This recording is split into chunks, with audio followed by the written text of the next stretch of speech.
শরীয়তপুরে মামি ভাগিনার পরকীয়ার জেরে নিহত হয়েছেন মামা রুবেল খান। এ ঘটনায় ঘাতক ভাগিনা রাজীব গাইনকে গ্রেপ্তার করেছে পুলিশ। গত 22 ফেব্রুয়ারি মামির সঙ্গে পরকীয়ার বিষয়টি নিয়ে মামা ভাগিনার মধ্যে বাগবিতণ্ডা শুরু হয়। এক পর্যায়ে মামা রুবেলের পেটে ছুরি দিয়ে এলোপাতাড়ি আঘাত করেন ভাগিনা রাজীব। এতে গুরুতর অবস্থায় ঢাকার একটি হাসপাতালে নিয়ে আসা হয় রুবেলকে।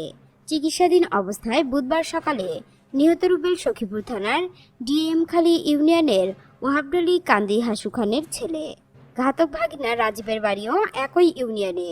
বৃহস্পতিবার সকালে সখীপুর থানার ওসি আসাদুজ্জামান হাওলাদার এসব তথ্য নিশ্চিত করেছেন। এ ব্যাপারে সখীপুর থানার ওসি আসাদুজ্জামান হাওলাদার বলেন, ভাগিনার ছুরির আঘাতে মামা নিহত হয়েছেন। মামির সঙ্গে ভাগিনার পরকীয়া চলছিল। নিহতের মরদেহটি উদ্ধার করে ময়নাতদন্তের জন্য থানায় আনা হয়েছে। ঘাতক ভাগিনা রাজীবকে ডিএমখালী ইউনিয়নের নিজগ্রাম থেকে আটক করা হয়েছে। এ ঘটনায় থানায় একটি হত্যা মামলা দায়েরের প্রস্তুতি চলছে।